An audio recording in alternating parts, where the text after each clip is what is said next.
اللہ اکبر. یاد رکھنا صرف اسلام نشے سے منع نہیں کرتا بلکہ ہندوازم میں بھی نشے کے متعلق خواجہ حسن نظامی لکھتے ہیں کہ ہندو مذہب میں نشے کے متعلق یہ ہے کہ جس نے شراب پیا، شراب پینا اور برہمن کو قتل کرنا یہ دونوں برابر برابر ہے. اندازہ فرمائے یعنی صرف اسلام ہی منع نہیں کرتا بلکہ جہاں تھوڑا بہت بھی شعور موجود ہے ہر شعور والا نشے کو برا سمجھتا ہے. ایک محقق نے کہا تھا کہ تم نشے کو کنٹرول کرو، میں 50% دوا خانے بند کرا دوں گا، 50% جیل خانے بند کرا دوں گا، 50% جو ہے جرائم کو ختم کر دوں گا. اس لیے کہ دنیا میں اگر 50% جرائم ہو رہے ہیں تو اس کی سب سے بڑی وجہ نشہ ہے. اس لیے کہ بیماریاں نشے کی وجہ سے، محققین نے، ڈاکٹروں کی تحقیق ہے، آپ اٹھا کر کے نیٹ پر پڑھ لیں، ایڈز جیسی بیماری، اللہ اکبر، پھیپڑوں کی بیماری، کینسر جیسی بیماری، اعصابی کمزوری جیسی بیماری، نامردی جیسی بیماری، یہ سب نشے کی وجہ سے ہے. ڈاکٹر کہتے ہیں، حکما کہتے ہیں کہ نشہ کرنے والا بیوی کے قابل نہیں رہ جاتا. ممبر کے تقدس کے تحت کھول کے میں کوئی بات نہیں کر سکتا، ہمارے بزرگ موجود ہیں، لیکن یاد رکھنا جب ایک نوجوان اپنی بیوی کو مطمئن نہ کر سکے گا، اگر شریف ہے تو گھٹ گھٹ کے بستر پہ تڑپے گی، اور اگر تھوڑی سی بے باک ہے تو کسی اور کی حد پہ چڑھ سکتی ہے. یہ اتنے بدترین جرائم ہیں جو صرف نشے کی بنیاد پر جنم لے رہے ہیں. اللہ اکبر. یاد رکھنا صرف اسلام نشے سے منع نہیں کرتا بلکہ ہندوازم میں بھی نشے کے متعلق خواجہ حسن نظامی لکھتے ہیں کہ ہندو مذہب میں نشے کے متعلق یہ ہے کہ جس نے شراب پیا، شراب پینا اور برہمن کو قتل کرنا یہ دونوں برابر برابر ہے. اندازہ فرمائے یعنی صرف اسلام ہی منع نہیں کرتا بلکہ جہاں تھوڑا بہت بھی شعور موجود ہے ہر شعور والا نشے کو برا سمجھتا ہے. اللہ اکبر. تو میں ایک بات عرض کروں، یہ جو آج دنیا کے اندر ایکسیڈنٹ ہو رہے ہیں، اللہ یہ ایکسیڈنٹ بھی جو ہے 50% نشے کی وجہ. آپ کو بتاؤں، جب بھی ہم اپنے ممبر کو سجاتے ہیں، ممبر کو، ہمیں ہر وقت ہمارے بھائی، ہمارے برادر، سنی دعوت اسلامی کا عظیم سپوت جسے دنیا قاری ریاض الدین اشرفی کے نام سے جانتی ہے، ہم ہمیشہ ان کو محسوس کرتے ہیں، روحانی طور پہ محسوس.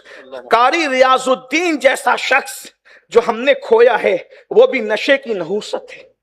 برطانیہ جیسی سرزمین پر وہ پروگرام ختم کر کے آ رہے ہیں اور ایک ڈرائیور نشے میں دھوت ہو کر گاڑی چلا رہے، سامنے والے نے آ کر کے مار دیا اور اس کے بعد وہ شہید ہو گئے. اللہ ان کے درجات بلند مغفرت فرمائے. یہ جو ٹریفک کی بدنظمیاں ہیں، یہ راستے میں جو ایکسیڈنٹ ہو رہے ہیں، یہ بھی نشے کی لعنت اور نحوست ہے. نشے پہ ہمیں کنٹرول کرنا ہوگا. میں کہتا ہوں اگر ہم اپنے بھارت میں نشے پہ کنٹرول کر لیتے ہیں اور مکمل دیانت داری کے ساتھ ہم نشے کو بھارت کو نشہ مکت کر دیتے ہیں، صرف 10 سال میں ہم امید کرتے ہیں اس ملک میں اتنا ٹیلنٹ اللہ نے دیا ہے کہ یہ سپر پاور ملکوں کے برابر کھڑے ہونے کی طاقت رکھتا ہے. مگر افسوس ہے کہ ہمارا ملک دن بدن نشے میں گرفتار ہوتا جا رہا ہے. وہ نوجوان جو قوموں کا سرمایہ ہے، وہ نوجوان جو کسی قوم کی امید ہے، وہ نوجوان جو قوموں کا معمار ہے، وہ نوجوان جو قوموں کو ترقی پہ لے جانے کا سبب ہے، وہ نوجوان جو کسی قوم کی امید ہے، ان جوانوں کو نشے میں مبتلا کر کے ان کو بربادی کے دہانے تک پہنچا دیا گیا ہے. یہ تو میں مطلقاً بھارتی جوانوں کے لیے کہہ رہا ہوں. رہی بات مسلم جوان، تو میں ان سے گزارش کرتا ہوں، تم تو محمد الرسول اللہ کے عقاب ہو، تمہیں کیا ہو گیا ہے؟ ارے عقاب جو جنگل کا ہے وہ غلاظت پر نہیں بیٹھتا، وہ پیشاب پر نہیں بیٹھتا، وہ مردار پر نہیں بیٹھتا. جب جنگل کا عقاب اتنا باغیرت ہے تو مدینے کی سرکار کے عقاب کو کتنا باغیرت ہونا چاہیے. ارے تم ہی تھے جس کے لیے اقبال جیسے کو کہنا پڑا، دی اذانیں کبھی یورپ کے کلیساؤں میں اور افریقہ کے تپتے ہوئے صحراؤں میں، دشت تو دشت ہے، دریا بھی نہ چھوڑے ہم نے، بحر ظلمات میں دوڑا دیے گھوڑے ہم نے. ارے تم ہی تو تھے، تم جیسوں کے لیے کہنا پڑا، نہیں تیرا نشے من قصر سلطانی کے گنبد پر تو شاہی ہے، بسیرا کر پہاڑوں کی چٹانوں میں. عقابی روح جب بیدار ہوتی ہے جوانوں میں، نظر آتی ہے ان کو اپنی منزل